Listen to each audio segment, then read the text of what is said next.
Buenas noches con todos ustedes. Claudia López, a nombre de la Asociación de Especialistas Forenses de El Salvador, muy agradecido por la oportunidad que me dan de compartir mis conocimientos en temas de auditoría forense. Y sin más preámbulos, pasamos de frente a... Voy a compartir mi pantalla para poder eh, transmitirle algunos conocimientos relacionados a lo que es la auditoría forense aplicada a entidades financieras. Bueno, ya me presentó Claudia. Nuevamente mi agradecimiento a la Asociación de Profesionales de Ciencias Forenses de El Salvador. Y a continuación, siempre cuando hablemos de auditoría forense, tenemos que tener el contexto, ¿no? Así como las normas ISO, en su mayoría, estamos hablando de 9001, 37001, 37301, hablan sobre el contexto. Entonces, en el tema de la auditoría forense también hay que tener el contexto.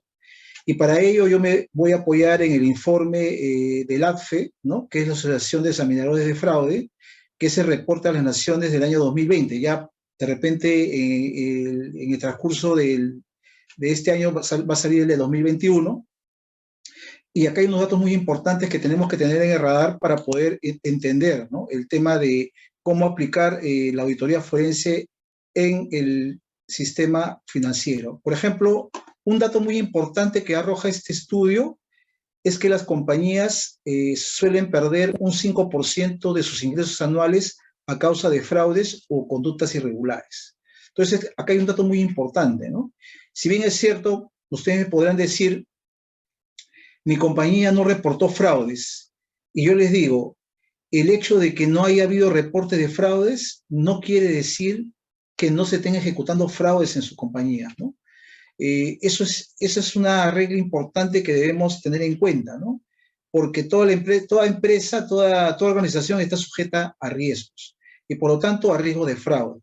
Entonces, acá tienen un indicador muy importante que dice, si nosotros como empresa, como organización, no tomamos medidas correctivas para poder identificar y poder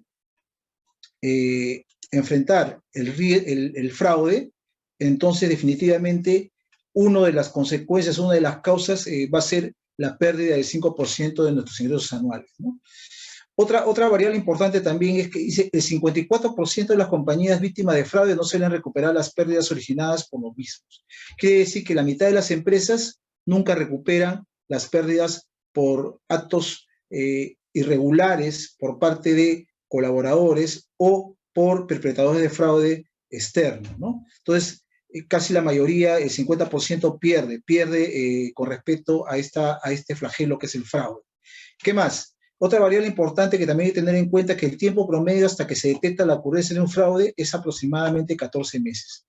Y esta variable va a depender mucho de qué tan robusto sean los controles internos que tiene la organización. Cuando me refiero a organización, me refiero a empresas privadas y entidades públicas. Entonces, por lo tanto, cuanto más robusto sea el tema de sus controles internos, de repente este indicador de 14 meses de repente se va a reducir, ¿no?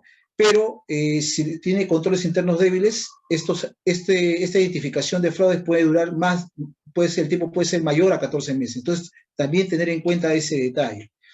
Otra cosa importante también que tiene que ver con los controles internos, dice que 1/3 de los fraudes corresponden a la falta de controles internos. ¿Qué quiere decir esta variable?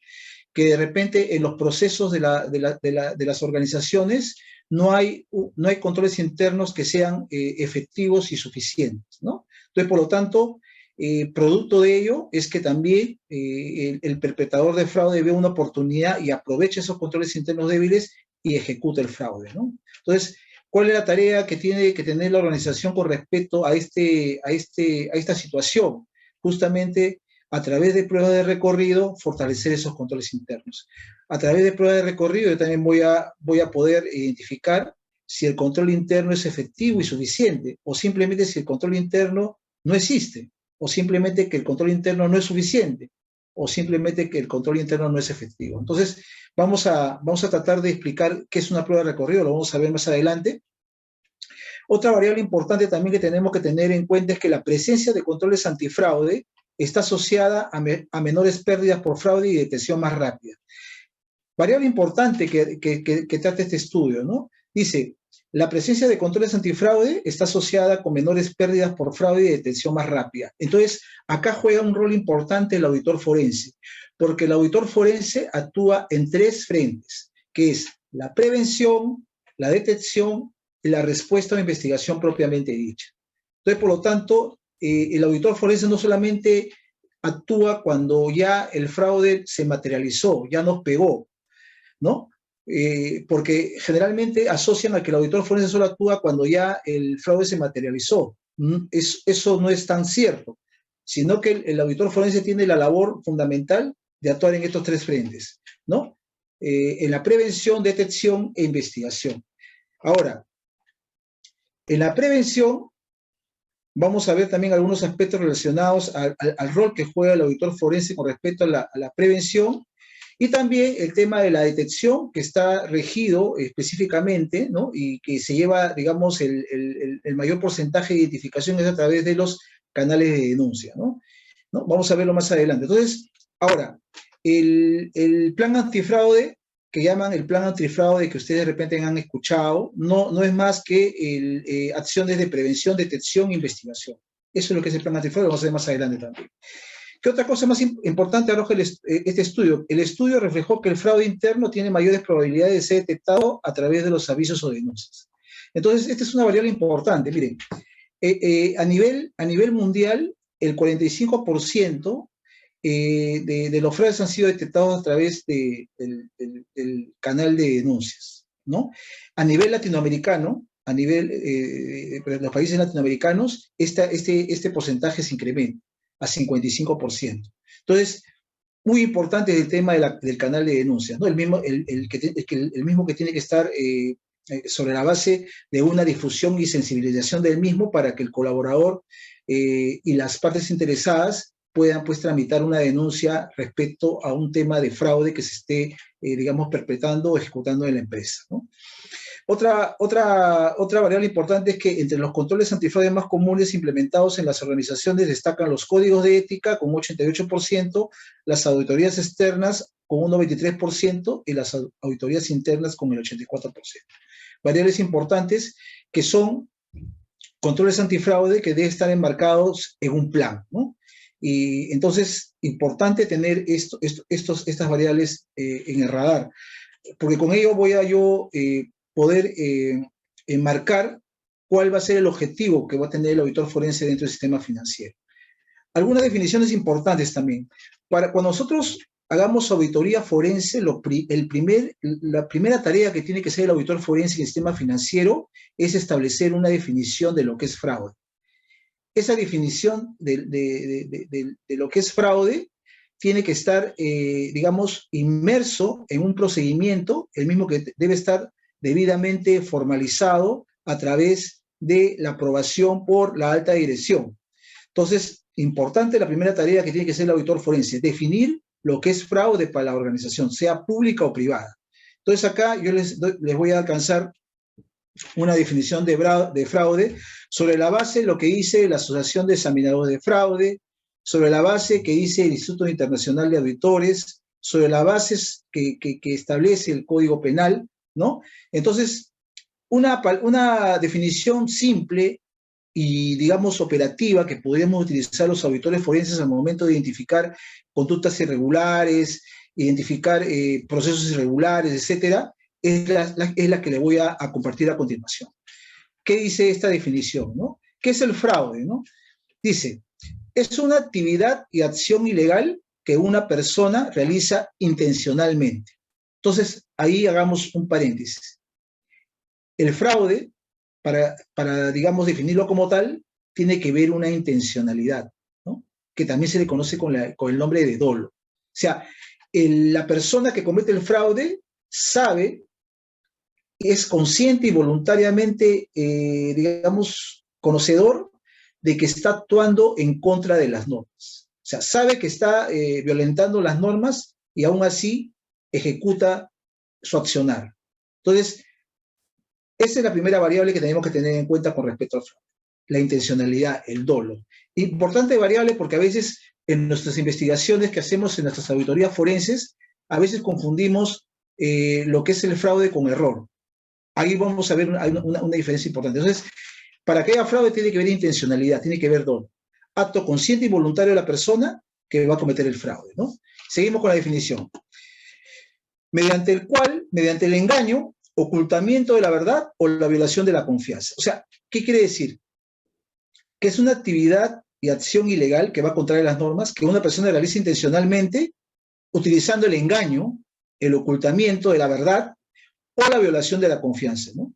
Entonces acá es importantísimo, ¿no? O sea, va contrario a lo que es las normas, ¿no? Si hablamos de sistema financiero, va contrario a las normas que, digamos, que rigen el sistema financiero, ¿no?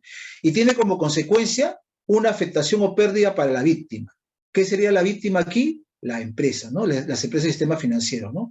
Con el propósito de ¿qué? ¿Qué busca el perpetrador de fraude, el defraudador, la persona deshonesta? Obtener una ganancia. Entonces, ¿cómo yo puedo operativizar esta definición? A través de 3 dimensiones. Primero, cuando haya fraude, para yo poder identificar que un acto irregular es fraude, tiene que cumplirse estas 3 condiciones simultáneamente. En primer lugar, tengo que identificar si el acto fue intencional. ¿Qué quiere decir si hubo dolo? ¿Qué es el dolo? Es la actuación consciente y voluntaria. Sabe la persona que comete el fraude que sancionar es contraria a las leyes. Esa es la primera variable que tenemos que analizar en una evaluación, en una auditoría forense que ejecutemos dentro del sistema, dentro del marco del sistema financiero. 2, que haya una afectación o pérdida para la víctima, ¿no? Que haya un perjuicio a la empresa o a un tercero. Y por último, obtención de una ganancia. ¿Qué quiere decir? Beneficio indebido, propio o de un tercero. Entonces, si se cumplen estas tres condiciones, entonces podríamos nosotros determinar que se trata de un fraude. Entonces, para no olvidar, porque esta definición la vamos a utilizar más adelante, primero, que haya dolo, acto intencional. Segundo, que haya un perjuicio para la víctima, en este caso para la empresa. Y tercero, que haya un beneficio propio. Si se cumplen esas 3 variables, entonces podríamos hablar de fraude. Una vez definida la definición de fraude, pasamos al tema de por qué las personas cometen fraude. ¿Por qué es importante estudiar o, digamos, indagar por qué una persona puede cometer fraude? Porque nosotros en nuestras auditorías forenses tenemos que tener 3 objetivos fundamentales. El primer objetivo fundamental es cuando hacemos una auditoría forense, tenemos que buscar la causa raíz que originó ese fraude. Número 1. 2, buscar el móvil, ¿no? ¿Cuál fue el móvil? ¿Por qué se gatilló ese fraude? ¿No? Y tercero, que es lo más importante, es ver qué controles internos fueron vulnerados, ¿no? Por ejemplo, falta de supervisión, o de repente, o simplemente el control interno no existe para ese procedimiento. Entonces, son tres digamos, reglas que debemos cumplir los auditores forenses cuando hacemos una investigación de fraudes, que es, en primer lugar, determinar la causa raíz. 2, determinar el móvil. Y 3, qué controles internos fueron vulnerados. Si tenemos en claro esos 3 aspectos, tenemos en claro lo que es la definición de fraude, podemos nosotros, digamos, realizar lo que se llama una auditoría forense. Entonces, ¿para qué es importante saber o conocer que si una persona comete fraude? Es justamente para determinar la causa raíz y el móvil. Para eso nos sirve el tener conocimiento de por qué la persona comete fraude. Así como el triángulo del fraude, que también de repente ustedes han escuchado el triángulo, el pentágono, el diamante del fraude, ¿no? Son, digamos, aspectos relacionados a un estudio que hizo un psicólogo criminólogo que se llama Donald Creasy, norteamericano, el cual a través de unas entrevistas realizadas a diferentes personas que purgaban condenas en establecimientos penitenciarios de Estados Unidos, identificó 3 causas por las cuales, digamos, la persona cometió el fraude. Esto aterrizándolo al campo del sistema financiero, lo voy a explicar de la siguiente manera. Dice Crisi que la persona comete fraude por tres aspectos. En primer lugar, la presión. ¿Qué es la presión? Es la necesidad o problema no resuelto de la persona, ¿no? Problema que no puede compartir porque presupone que nadie puede ayudarlo a resolver. Ejemplos. De repente un colaborador del sistema financiero tiene deudas, ¿no? O de repente tiene un familiar enfermo por el tema del COVID, ¿no? Necesita oxígeno, necesita dinero para poder internar, conseguir una cama UCI, o de repente el colaborador es ludópata, o de repente es drogadicto, o de repente es alcohólico, o de repente también le ponen metas imposibles, ¿no? Entonces, eso origina en el colaborador, en el funcionario del sistema financiero, una presión que tiene, digamos, sobre sus hombros y que busca la manera de poder descargarlo. Como vuelvo a repetir, pueden ser deudas, de repente esta persona vive por encima de sus ingresos, ¿no? O puede ser un familiar enfermo. Entonces, explico lo de las metas imposibles. Por ejemplo, las empresas actualmente están, digamos, cargando a los colaboradores o funcionarios a metas, digamos, imposibles, ¿no? Si no cumples, te cae sanción; si no cumples, te ponemos en un programa de mejora, y si no consigues las metas, te despedimos a través del programa de mejora, etc. Entonces, tener en cuenta eso. Entonces, eso puede ser la causa raíz por lo cual decantó un fraude en una organización. Entonces, para eso sirve el tema del triángulo del fraude. ¿Qué más dice Donald Crisi con respecto a por qué las personas cometen fraude? Otra variable que toca Crisi es la oportunidad, ¿no? Que dice, cuando se actúa fuera del marco normativo al que está sujeto. ¿Qué quiere decir la oportunidad? Que el perpetrador de fraude, ¿no? El que va a cometer fraude, aprovecha debilidades de control interno, ¿no? Aprovecha que no hay controles, no hay procedimientos, o simplemente perciben la sensación de impunidad. ¿Qué quiere decir esto? Que de repente se han cometido fraudes en la empresa, ¿ya? Producto de debilidades de control interno, y sin embargo la persona no fue objeto de una sanción, ¿no? Entonces él ve, mira, si a él no lo sancionaron por robarse 2.000 soles, o la moneda que, $2.000, entonces yo también puedo robar y a mí no me va a pasar nada. Esa es la sensación de impunidad.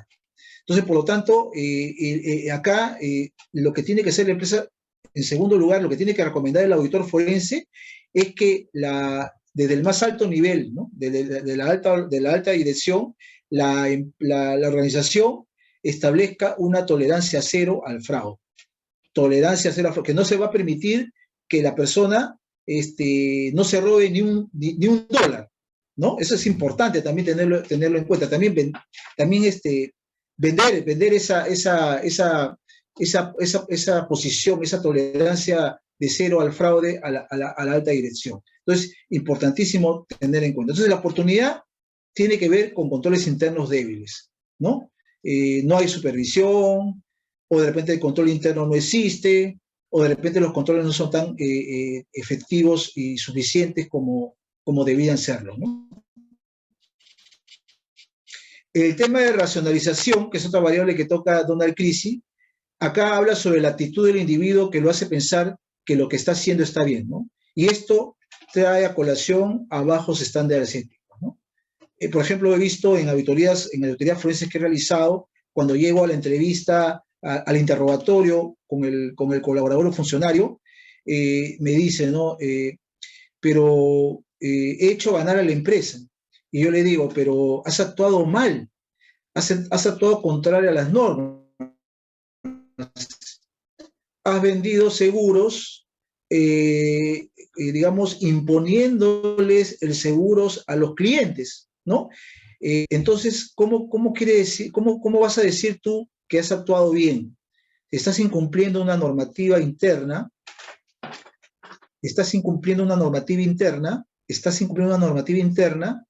que dice que el seguro es optativo, no es obligatorio, y tú estás obligando a tus clientes a comprar el seguro, porque si no compran el seguro tú no le das el crédito.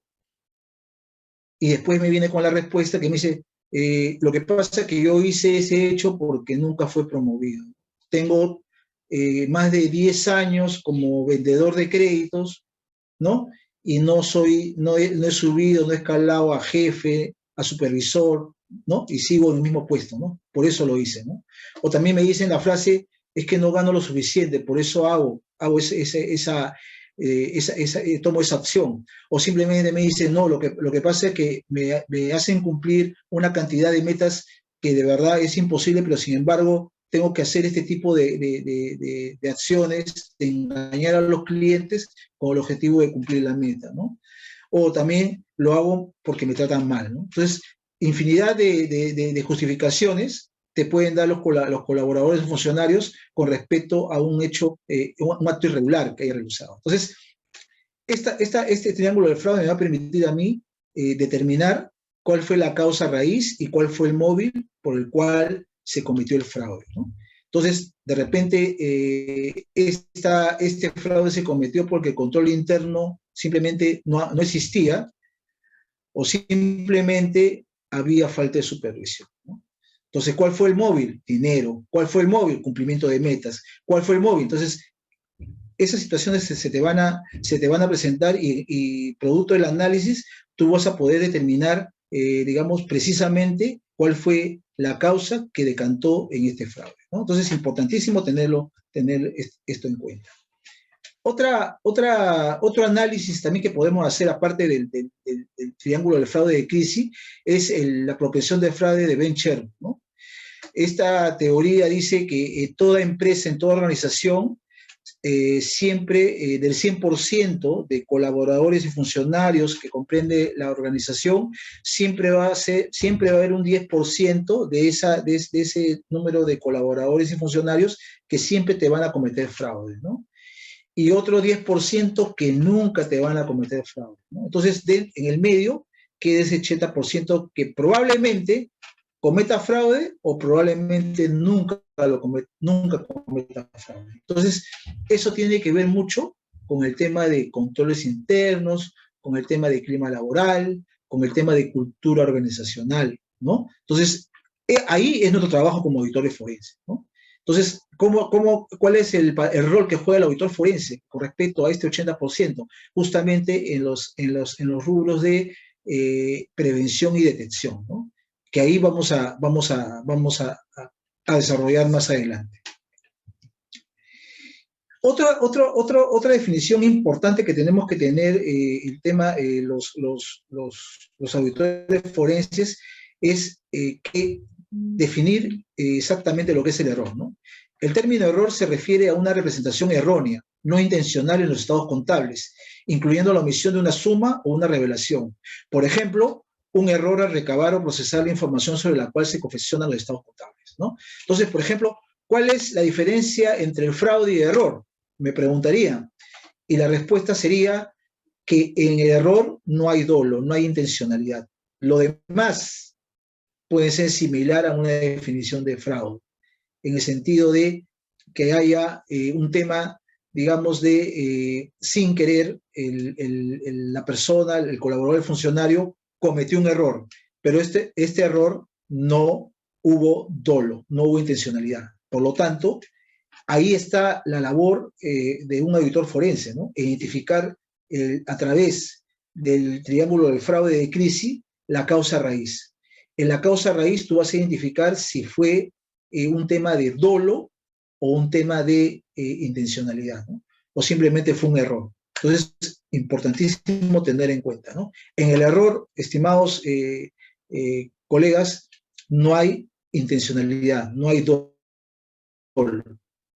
Entonces, ahí es una línea muy delgada. Por eso los auditores forenses tenemos que hilar muy fino ahí para poder identificar si hubo participación y si hubo intencionalidad por parte del colaborador funcionario al momento de analizar o hacer la auditoría forense. Otra variable también importante que a veces se confunde con fraude es el riesgo crediticio, ¿no? ¿Cuál es el riesgo crediticio? Es la pérdida potencial en que incurre la empresa debido a la probabilidad que la contraparte, cliente, no efectúe oportunamente un pago que incumpla con sus obligaciones contractuales y extracontractuales. Lo decanto en un ejemplo. Miren, en Perú, la empresa en la cual trabajaba, el sistema financiero, me dice, en una provincia del Perú, se han caído el 40% de créditos colocados en los últimos 3 meses. Entonces, es fraude. Eso fue lo que me dijo mi jefe inmediato, ¿no? Entonces yo le dije, miren, voy a hacer la investigación, me voy a ir a esa provincia y voy a hacer la investigación y voy a identificar cuál es la causa raíz por las cuales se cayó los créditos, ¿no? No necesariamente puede ser fraude, le dije. No, sí es fraude, se sabían que era fraude, ¿no? Entonces, viajé a esa provincia del país y ¿qué resulta? Que encontrándome de viaje en la provincia del país, los créditos se habían, hice las investigaciones, las indagaciones y todo el tema, y resulta que los créditos se habían caído no por un tema de fraude, sino por un tema de riesgo crediticio. ¿Qué pasó?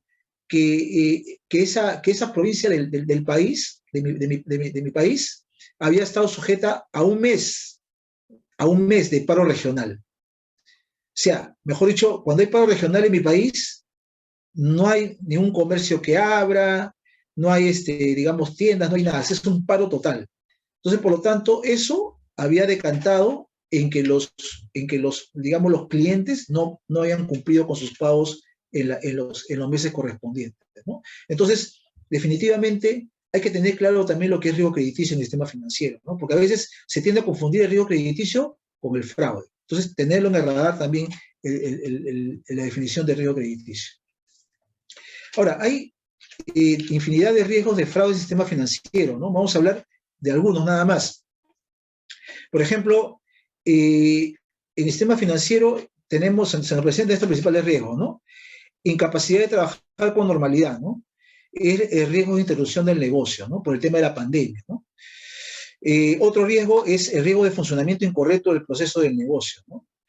Mejor dicho, esto está ligado a errores de integridad en la información. De repente digamos, los procesos, los procedimientos internos del sistema financiero no están, digamos, cumpliendo con todos los protocolos necesarios y, por lo tanto, al momento de integrar la información, hay errores, ¿no? Entonces, ese es otro riesgo que también presenta el sistema financiero. Otro, riesgo de incumplimiento normativo, ¿no? O sea, haya lineamientos y políticas que no se cumplan. También es otro riesgo que está sujeto al sistema financiero. Otro, impacto en la estrategia de la organización, también, ¿no? Con esta pandemia se ha visto que había un impacto en la estrategia de las organizaciones respecto al tema de los objetivos que se habían planteado, ¿no? Y los riesgos de fraude, ¿no? Que vamos a ver a continuación. Y también los riesgos de fugas y robos de información, ¿no? Con este tema del trabajo, del teletrabajo, del trabajo remoto, entonces la empresa hay un riesgo ahí de pérdida, de fuga de información y también de robo de información, ¿no? Importante tenerlo también en el radar. Ahora, nosotros como auditores forenses, ¿qué tenemos que mapear? ¿No? O sea, por ejemplo, si nosotros nos designan como auditor forense en una empresa, sistema financiero, ¿qué es lo que tendríamos que ver nosotros en primer lugar, ¿no? ¿Cuáles serían nuestros procesos principales que deberíamos atacar, ¿no? En primer lugar, el proceso de continuidad del negocio. Tendríamos que revisarlo. El proceso de ciberseguridad, tendríamos que revisarlo. El tema de infraestructura tecnológica, tendríamos que revisarlo. Y el tema de control interno, ¿no? En estos 4 frentes podríamos actuar como auditor forense y hacer un análisis de estos procesos, ¿no? Para poder identificar si hay algún riesgo de fraude que podría poner en riesgo el tema de la continuidad del negocio, en riesgo el tema de la ciberseguridad, o también el riesgo en lo que respecta a infraestructura tecnológica y sobre todo el tema de los controles internos. Importantísimo tenerlo en el radar. Ahora, ya aterrizando, ¿cuáles son los principales riesgos del sistema financiero que se han presentado? ¿No? Son varios, hay algunos más que he puesto en las diapositivas. Por ejemplo, se ha eliminado algunos controles de segregación de funciones, ¿no? Que tenían los procesos del sistema financiero. Esto, debido a la pandemia, ha habido el tema de reducción de personal en el sistema financiero y por lo tanto, esto ha hecho de que, digamos, en detrimento de la reducción de personal, haya un tema, se haya, digamos, olvidado, o se haya soslayado el tema de la segregación de funciones, ¿no? El cual, si algunas entidades financieras no lo han tomado en cuenta, de repente en estos momentos están pagando las consecuencias de esta segregación de funciones porque al no hacer un análisis de segregación de funciones, por lo tanto, está expuesta al tema del fraude, ¿no? También el tema de las suspensiones perfectas de labores también entra en este tema, ¿no? Que va a originar cuanto se reduzca digamos, los equipos en los procesos, va a tender a este riesgo, ¿no? Segundo, amenaza de ciberseguridad, ¿no? Principalmente phishing y malware, ¿no? Que siempre ha habido, pero que con este tema de la pandemia se han incrementado exponencialmente, ¿no? Luego, ha tenido que sacrificarse controles internos claves, ¿no?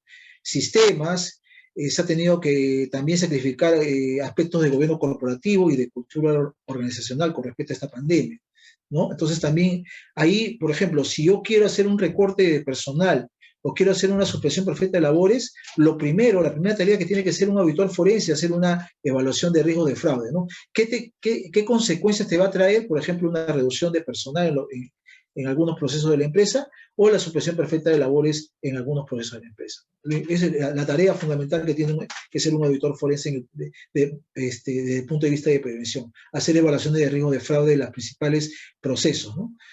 ¿Qué más? Cambios operativos derivados del teletrabajo, ¿no? También igual, ¿no? El tema del teletrabajo, el tema del trabajo remoto ha originado de que las empresas pongan en riesgo su información, ¿no? Y por lo tanto, eso es una variable también que a través de un análisis de riesgos, cuáles serían los controles internos para evitar esa fuga de información o ese robo de información.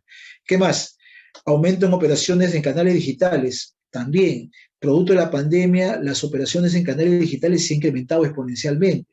Entonces, por lo tanto, no solamente es el tema digamos, de salir al mercado y, digamos, incrementar los canales digitales, sino también eso tiene que estar de la mano con una evaluación de los riesgos de fraude, ¿no? Que puede estar sujeto a ese crecimiento exponencial de estos canales digitales, ¿no? Hemos visto, por ejemplo, suplantación de identidad, ¿no? Con el tema digital, con el tema de las cuentas de ahorros digitales, suplantación de identidad, con el otorgamiento de crédito, suplantación de identidad. Entonces, por lo tanto, el hecho va a depender mucho también del apetito del sistema financiero, ¿no? Del apetito al riesgo del sistema financiero. Va a depender mucho el tema de la evaluación de riesgo, ¿no? Entonces, no sé, el apetito de riesgo de repente es arriesgar mucho, ¿no? Soslayando el tema de hacer una evaluación de riesgo de fraude, ¿no? Pero lo más sano sería pues que se haga la evaluación de riesgo de fraude y se ejecute el crecimiento de estas operaciones, ¿no? Otro factor también que se ha establecido son los cambios en los perfiles de comportamiento de empleados y clientes, ¿no? Con el tema también, como estaba comentando al inicio, del tema de la reducción de personal, ¿no? Otros aspectos es la caída en los volúmenes de negocio de la empresa, ¿no? También ha habido por el tema de algunos sectores, porque esta pandemia digamos, ha actuado en los dos frentes, ¿no? Alguno lo ha visto como una oportunidad y otro lo ha visto como un tema, digamos, de caída de volúmenes de negocios, ¿no? Entonces, esto, de hecho, origina un riesgo de que el colaborador sienta más presión a cometer actividades irregulares, ¿no? Definitivamente, ¿no? Por ejemplo, estamos hablando del tema de cumplimiento de metas imposibles, ¿no? Entonces, en vista la financiera, banco, cooperativa, caja de ahorros, ve mermado el volumen de sus ingresos, entonces, ¿qué pide a los colaboradores? Que vendan, que coloquen más, entonces aumenta el tema de la presión, ¿no? Si antes de pandemia te decía, ¿sabes qué? Tú, colaborador, me vas a colocar 30 créditos al mes, ahora te pido 60, ¿no? Pero no hay, como le digo, una evaluación de riesgo de fraude detrás, ¿no? ¿Qué riesgo podría originar con respecto al tema de aumentarle las metas al colaborador, ¿no? Recuperación de niveles de remuneración precrisis también es otro riesgo. Reducción de la estructura organizacional también es otro riesgo. Manipulación de información financiera para ocultar la realidad de la compañía, otro tema también, ¿no? Si nosotros sabemos que, de acuerdo a la clasificación realizada por ADFE, por la Asociación de Examinadores de Fraude, ellos llaman la estructura del fraude, más conocido como el árbol del fraude, lo divide en tres, ¿no? Que es el tema de la corrupción, ¿no? Como una de las dimensiones, como segunda dimensión, es el tema de la malversación de activos y el tema estados financieros fraudulentos, ¿no? Entonces, en esos tres aspectos se puede, entra el tema de la manipulación de la información financiera para ocultar la realidad de la compañía, ¿no? Esto se hace, por ejemplo, a nivel de tributario, ¿no? Por ejemplo, el tema de la evasión, el tema de la ilusión tributaria, el tema también, por ejemplo, de maquillar los estados financieros con el objetivo de acceder a un beneficio que da el Estado con respecto a la pandemia, ¿no? En mi país, por ejemplo, dieron crédito cero a empresas que presentaban algunos indicadores relacionados a ser sujeto a este beneficio y tenían que tener estados financieros, digamos, establecidos en unos montos relacionados a este beneficio. Entonces, el que quiso acceder a estos beneficios, existe la hipótesis de que pueda haber manipulado la información financiera con el objetivo de obtener ese beneficio, ¿no? Por ejemplo. Entonces ahí es labor del contador público colegiado de buscar, ¿no? ¿Cuál es digamos, el tema, ¿no? Digamos, si realmente los estados financieros de las empresas están presentando la información real, ¿no? ¿Qué más? Apropiación indebida de recursos de la empresa, ¿no? También ha habido, ¿no? Negociación con proveedores con términos desfavorables, ¿no? Para la compañía con beneficio propio. Eso ha habido en el sector público con esta pandemia, mucho, ¿no? Mucho, ¿no? En mi país ha habido muchos casos relacionados a compra de mascarillas, compra de oxígeno, compra de camas UCI, etcétera, etcétera. Compra de alcohol, etcétera, etcétera, etcétera. Entonces, eso, como les comento, vuelvo a comentar, porque no se hace previamente un análisis de riesgo de fraude, ¿no? Igual también, por ejemplo, en el otorgamiento de bonos en mi país, también faltó el tema de un análisis de riesgo de fraude, porque al final varias personas que eran beneficiarias fueron suplantadas o simplemente fueron engañadas por una persona que tenían conocimientos de este tipo de herramientas digitales y bueno, al final algunos se beneficiaron, otros perdieron. Pero eso ¿por qué? ¿No? ¿Por qué no llegó al objetivo? Pues simplemente no hubo un análisis de riesgo de fraude acompañado a ese procedimiento, a ese emprendimiento por parte del Estado a fin de poder beneficiar a la población más vulnerable, ¿no? Importante tenerlo en cuenta. Ahora, ya aterrizando en el tema ya de empresa de sistema financiero, ¿no? Por ejemplo, una pregunta que yo les haría aquí es ustedes, ¿dónde se registran las mayores pérdidas por fraude, ¿no? Estamos hablando de tres niveles, a nivel directivo, nivel colaboradores y nivel de procesos. ¿Dónde creen ustedes que se dan las mayores pérdidas por fraude? O sea, desde el punto de vista directivo, desde el punto de vista de colaboradores o desde el punto de vista del proceso de la empresa. Entonces, es una buena pregunta, ¿no? La respuesta es la siguiente. ¿Quiénes son los dueños de los controles internos? ¿Los directivos, los colaboradores o los procesos? Los directivos. Y por lo tanto, donde pega más el fraude, donde el monto del fraude es más, digamos, más significativo, es cuando el riesgo es a nivel directivo. Cuando hablan a nivel directivo, estamos hablando de gerentes, de alta dirección, ¿no? Entonces, ¿cómo se pueden materializar estos fraudes a nivel directivo? Puede ser a través de desviación de recursos, uso del poder para beneficio propio, préstamos a vinculados y manipulación de información financiera. Entonces, aquí hay algunos aspectos que podrían ustedes revisar en sus instituciones de sistema financiero y ver si se puede dar este tipo de prácticas, ¿no? Y este tipo de prácticas generalmente digamos, se da por falta de controles, ¿no? A nivel de colaboradores estamos hablando de venta de créditos, ¿no? De vendedores de créditos, el que otorga créditos. Tenemos los préstamos ficticios, tenemos los préstamos sin control de riesgo crediticio, ¿no? Aunado a una amplia rotación de vendedores de crédito. ¿Qué quiere decir esto? Que el colaborador vende el crédito, pero no hace su chamba, ¿no? No hace lo que dice la tecnología crediticia, no hace lo que dicen los procedimientos, los protocolos establecidos para el tema de un otorgamiento de crédito a un cliente. Simplemente él coloca el crédito soslayando la política, soslayando los protocolos, soslayando la tecnología crediticia y los coloca, ¿no? Entonces, esto puede ser con dolo o sin dolo, o sea, sin intención o intencionalmente. Eso tendríamos que averiguarlo. En los casos que he investigado en su oportunidad, ¿no? Ejecutando una auditoría forense, generalmente pues, estos préstamos sin control de riesgo crediticio son con intencionalidad, ¿no? Entonces, acá va a haber, digamos, un tema de cómo detecto la intencionalidad. Simplemente he encontrado casos en los cuales el cliente se pone de acuerdo con el que vende el crédito y dice, ¿sabes qué? Yo quiero $1,000. Ya, mira, le dice el vendedor de crédito, yo te doy 3,000, pero yo quiero 1,000 nada más. Bueno, 1,000, tú pagas lo que corresponde 1,000 y los 2,000 son para mí, los dos pagamos el crédito, por ejemplo. Entonces, pregunta ahí, haciendo nuestro análisis de definición de fraude, ¿hay dolo? ¿Hay intencionalidad? Sí hay intencionalidad. O sea, no está cumpliendo los protocolos de la empresa, o sea, incumple normativa. Sabe que lo que está ejecutando es un acto irregular y aún así lo hace. Dos, ¿hay perjuicio para la empresa? Sí hay perjuicio para la empresa. Porque, ¿qué puede pasar? Puede pasar de que el cliente solamente pague lo que corresponde a sus $1,000 y el vendedor de crédito se quede con los $2,000 y no pague. Entonces el crédito se queda impago, se paga parcialmente y por lo tanto hay pérdida para la empresa. ¿Hay beneficios propios? Sí hay beneficios propios porque el colaborador se benefició con los $2,000, ¿no?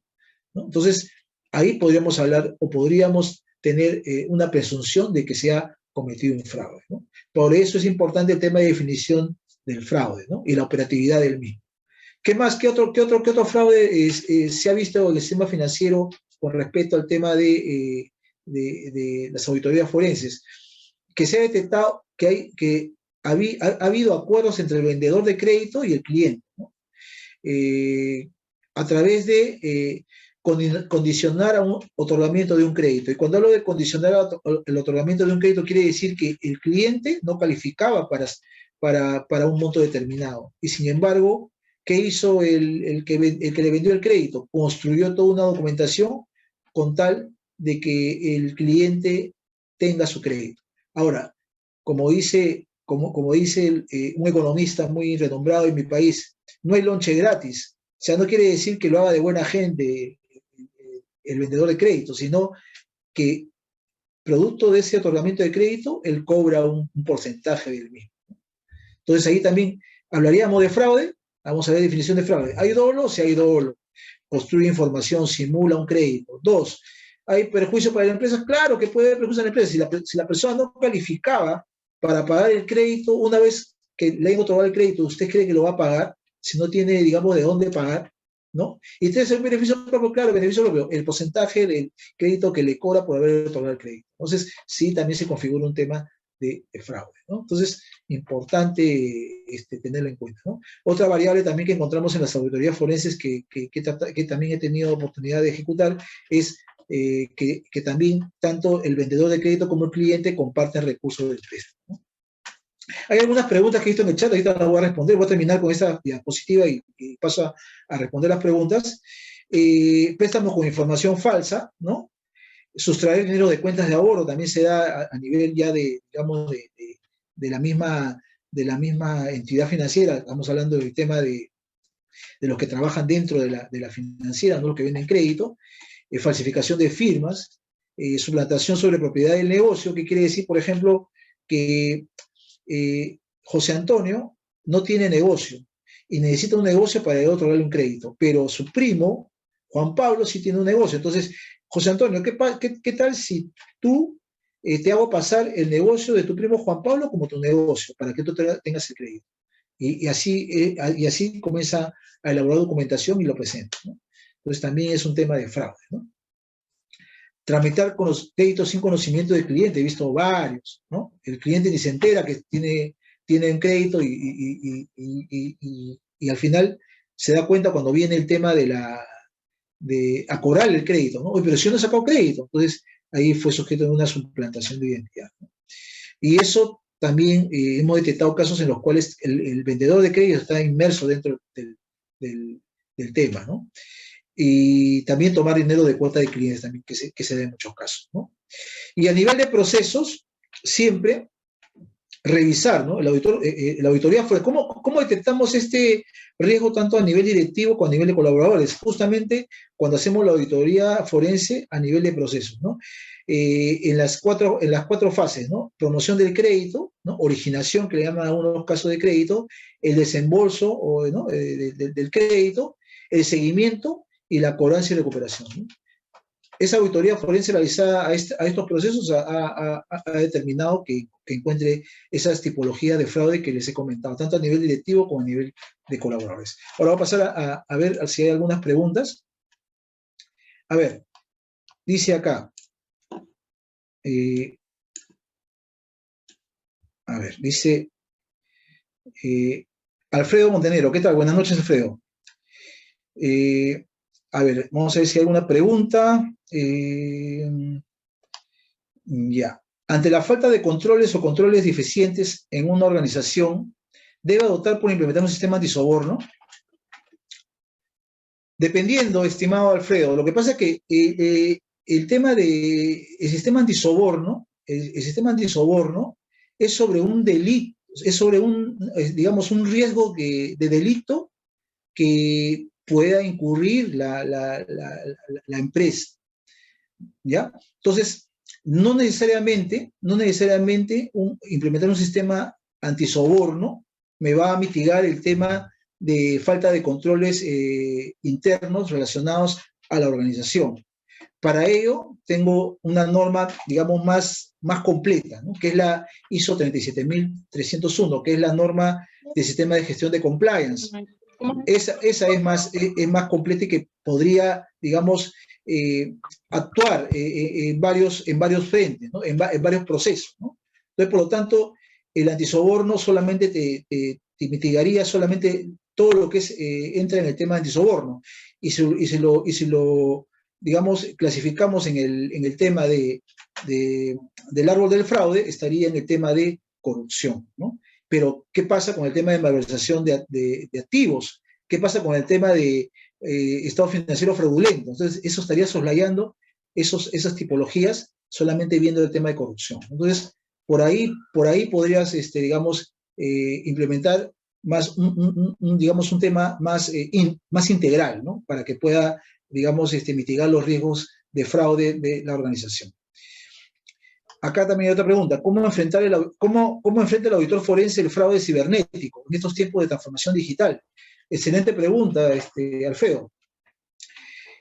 Justamente uno de los skills que tiene que tener el auditor forense es el tema de conocer sobre tecnologías disruptivas, ¿no? Cuando hablo de tecnologías disruptivas, me estoy refiriendo al machine learning, a la inteligencia artificial, a los sistemas de Big Data, ¿no? Entonces, nosotros como auditores forenses tenemos que estar inmersos y adquirir conocimiento sobre esas herramientas, esas tecnologías disruptivas, ¿no? Es nuestro deber, si queremos ser un auditor forense, digamos, responsable, ¿no? Que cumpla las dos condiciones que debe tener el auditor forense, ¿no? Que es estar siempre preparado, ¿no? Para las situaciones, digamos, recurrentes que vienen respecto al fraude, y sobre todo en este contexto donde el fraude cibernético pues, ha crecido exponencialmente, y dos, nuestra objetividad e independencia, ¿no? Que es importante, ¿no? Entonces debemos prepararnos, sí. Es una constante preparación, ¿no? Uno no termina de aprender todo, estimado Alfredo. A ver, acá hay otra pregunta. ¿En tu experiencia profesional considera funcionar los sistemas de prevención de fraude en las instituciones financieras?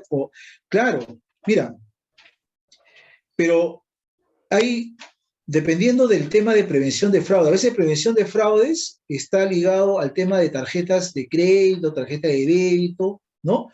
Y no digamos, no permea esa prevención a otros sistemas, a otros procesos del sistema financiero. Por ejemplo, para mí, un proceso importante que se soslaya mucho en el sistema financiero es el tema de compras, ¿no? El tema de TI, otra variable que también que se soslaya, el tema de continuidad de negocio, es otro tema que se soslaya, ¿no? Las cuatro que hemos visto ahí, ¿no?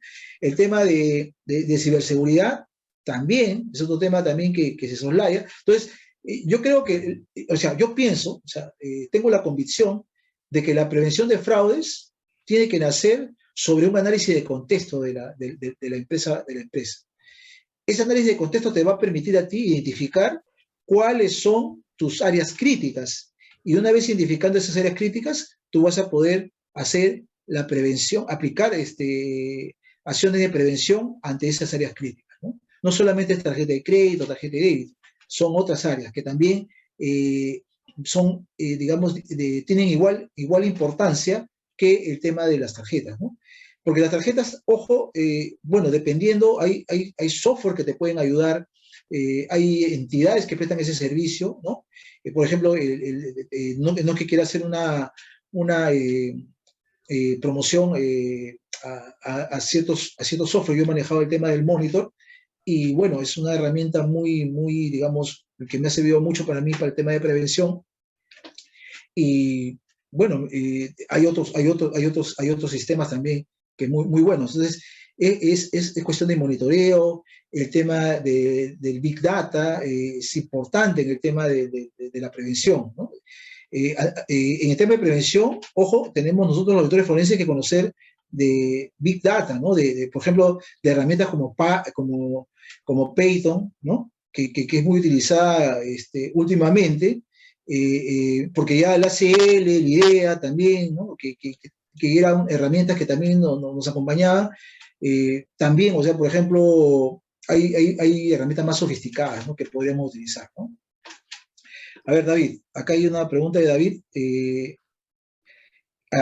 Dice, claro, Martín Asunción podría compartir, claro, yo se la voy a enviar a la Asociación de Profesionales de Ciencias Forenses de Salvador, que está, digamos, dirigida por la señorita Claudia Salgado. Se la voy a enviar, no hay ningún problema, las pueden solicitar, no se preocupe. A ver, en un futuro de una auditoría digital, ¿las NIAs cumplirán su efectividad o se verán afectadas? Estimado Alfredo, el tema de las NIAs son normas internacionales de auditoría que siempre van a tener el tema, o sea, siempre digamos, van a tener el rol digamos, el propósito de cumplirse, ¿no? Porque si no, se resquebrajaría todo lo que es el sistema contable. Entonces, por lo tanto, es un tema, digamos, que no va a ser afectado por el tema del futuro, ¿no? Del futuro de una auditoría digital, ¿no? No va a ser afectado, definitivamente no. A ver, ¿qué más? Perfecto. Hasta ahí terminé las preguntas. No sé si habrá más preguntas por el micrófono, por favor. Yo tengo dos preguntas, José Antonio. A ver, dígame. Quiero saber, el sistema antisoborno que preguntaba uno de los colegas, ¿es lo mismo que el sistema de prevención de fraude? Esa sería la primera pregunta. Ya. No sé si es lo mismo o depende de la metodología que se esté usando. No es lo mismo. Miren, lo que es el sistema de gestión antisoborno, es un sistema de gestión antisoborno. Este sistema de gestión antisoborno, ¿no? Se esquematiza en 10,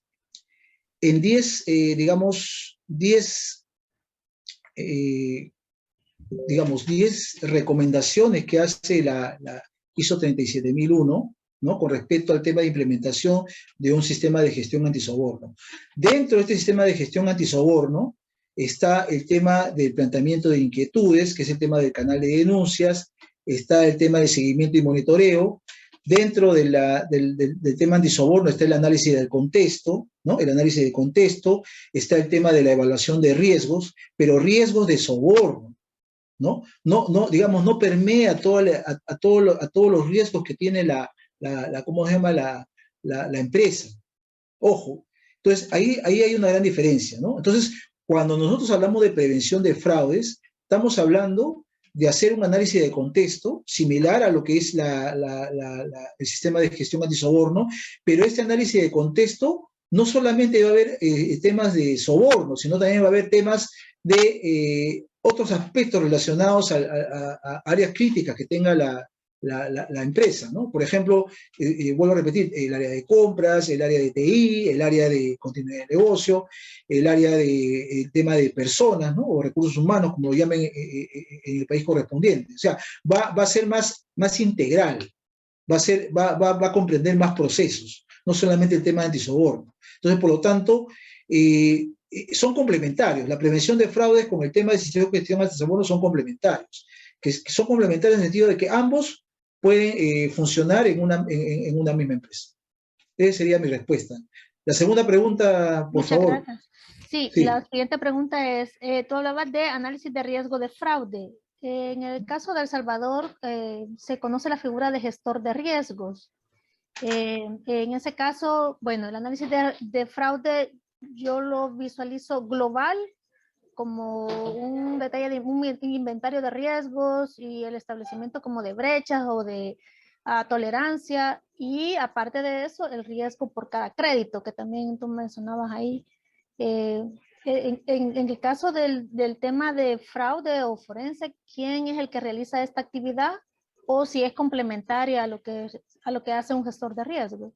perfecto. Mira, el gestor de riesgo en el sistema financiero es el que ve el famoso riesgo operacional, que está basado en 4 dimensiones. ¿Ya? Entonces, el gestor de riesgo también dentro de esas 4 variables, ¿no? En el cual ejecuta el riesgo operacional, dentro de ellas está una de las variables es el fraude. Entonces, definitivamente, podría ser el gestor de riesgo operacional, el gestor de riesgo, podría tranquilamente hacer un análisis de riesgo de fraude, ¿no? Un análisis de riesgo de fraude, específicamente de riesgo de fraude. Pero lo recomendable, y esto, por ejemplo, en el sistema financiero peruano, siempre tiene un área de prevención de fraudes, ¿no? De prevención e investigación de fraudes y de prevención de fraudes, que hace su matriz propia, ¿no? Solamente de riesgo de fraude. Igual, por ejemplo, el tema de lo que estamos hablando hace unos instantes, el sistema de gestión antisoborno también hace sus riesgos solamente de soborno. Entonces, puede ser de que el gestor de riesgos, el gestor de riesgo operacional, puede hacer la función y puede identificar los riesgos de fraude, pero lo recomendable sería de que haya una persona especializada en lo que es prevención de fraudes y haga la identificación de riesgo de fraude y haga la matriz correspondiente, ¿no? A fin de poder, digamos, mitigar los riesgos de fraude a la cual está expuesta la empresa del sistema financiero. En cambio, el gestor de riesgo ve los riesgos ya de manera integral, ¿no? Sobre las cuatro bases, ¿no? Persona, tecnología, ¿no? Entonces, esa es la diferencia, ¿no? Entonces, lo recomendable es que una persona especializada en prevención de fraudes, esto me refiero al tema de que sepa lo que es identificar riesgo de fraude, pueda ser, digamos, el responsable de hacer la matriz de riesgo de fraude, ¿no? Con el objetivo de hacer el análisis y poder hacer elaborar el plan antifraude, lo cual va a ayudar mucho a las entidades del sistema financiero a poder afrontar este tipo de riesgos, ¿no? Sí, ¿Sí? muchas gracias. Creo que Gracias a ti. se agotaron las preguntas. Perfecto. Te agradezco mucho esta participación, tu apoyo a la Asociación de Profesionales en Ciencias Forenses. Estoy segura que nos vamos a ver pronto nuevamente y estás cordialmente invitado para nuestro día 18 de marzo, el Día del Perito Forense, que esperamos hacer una convención regional sobre el tema de ciencias forenses. Perfecto, muchas gracias, Claudia. De verdad que encantado.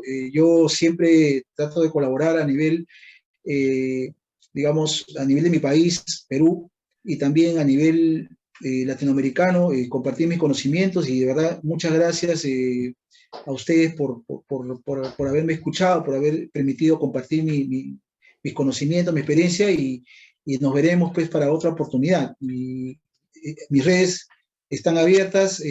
Mi nombre es José Antonio Flores Rosas, pueden buscarme en LinkedIn. Ahí cuelgo mucho material que les puede servir desde el punto de vista de compliance, desde el punto de vista de fraude, desde el punto de vista de lavado de activos, y será para otra oportunidad. Muchas gracias, Claudia. Muchas bendiciones. Por favor, cuídense, usen doble mascarilla y nos vemos hasta otra oportunidad. Gracias.